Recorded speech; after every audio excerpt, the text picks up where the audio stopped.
If you could only fish one bait for 12 months of the year, probably always going to catch something on it. There's always fish biting it somewhere. It's one of the simplest rigs, and that is the plain old Shaky Head.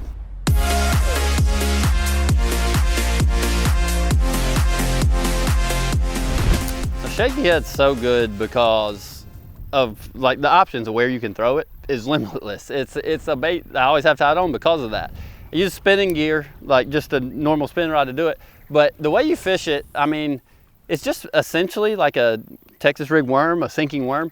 So I just throw it to cover and kind of give it like small shakes, drag it a little bit. And a lot of times, the cool thing about a lighter Shaky Head, like a 1/8 ounce, fish will actually catch it on the fall. So you don't have to, you can target fish with it and you don't have to fish as slowly as you would. Yes, there's times of year where the fish actually like it a little deeper, like when it's colder or something like that, and you actually have to drag it on the bottom, and a lot of fish will actually pick it up off the bottom.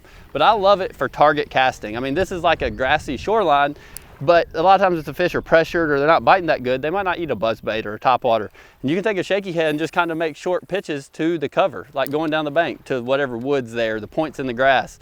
And a lot of times the fish will catch it essentially when it hits the bottom. You drag it 2 or 3 times, nothing eats it, you can reel it back, and you can actually fish it a little quicker than you think you would. But there is times where I'll fish it out on like deep points and things and, you know, let it sink 20 foot, 15 foot and drag it on the bottom. A lot of the fish will eat it off the bottom or out of brush piles.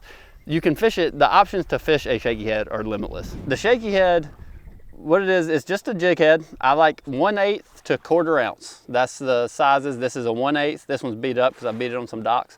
But a 1/8 ball head is kind of my go-to Shaky Head style. And the reason it's called a Shaky Head, this is just a simple ball head jig head, but it's the way you rig it. So I like a Zoom trick worm, it's my favorite worm. I can make it shorter if I want, like a finesse worm by biting it off, or I can leave it long. But a Zoom trick worm is my go-to worm for it. And when you're rigging it, you hook it just like a normal Texas rig. You go about 1/4 inch down or so, maybe a little less, push it up to the Shaky Head and turn it around. And then you hook the hook back in the bait, just like you would a Texas rig. So it's straight, just a ball head worm where the weight's attached right there. So the reason I prefer a ball head Shaky Head versus your spring lock is because of hookup percentage. So you think about it, when a fish eats this worm, if this top is secured tight, your worm has to actually like mush out to get the hook out. Very, very difficult to get that hook tip just to barely come out like that. Well, when your head slides down like that, then your hook pokes straight out. So it's a lot easier, your hookup percentage is better. Yeah, your worm might come down some, you tear up a few more worms, but Zoom trick worm's real cheap and real effective worms. So I prefer the ball head Shaky Heads, the greenfish tackle 1/8 ounce Shaky Head, and I like just the plain ordinary ones. And this is a bait that I've caught fish in every state I've ever been to. Deep, shallow, I've caught them off the bank, seeing them, sight fishing them.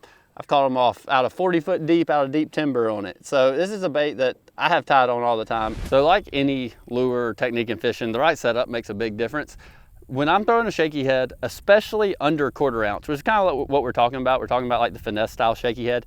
I use spinning gear. This is just like this is a 610, but 610 to 7/1 medium rod and 10-pound braid. Braid is one of those things that until I used it with spinning gear, I was not a believer. I didn't know why braid would make such a difference, but braid casts so much better on spinning gear. You don't get the wind knots, you don't get the tangles that you get with spinning gear, which is the reason a lot of people hate using a spinning rod. But 10-pound braid with anywhere from an 8 to 12-pound fluorocarbon leader tied to the braid, depending on what cover you're throwing around. But this is one of the most effective techniques there is all around the country. I think you'll be hard pressed to find a lake with bass in it that you can't catch one on a Shaky Head.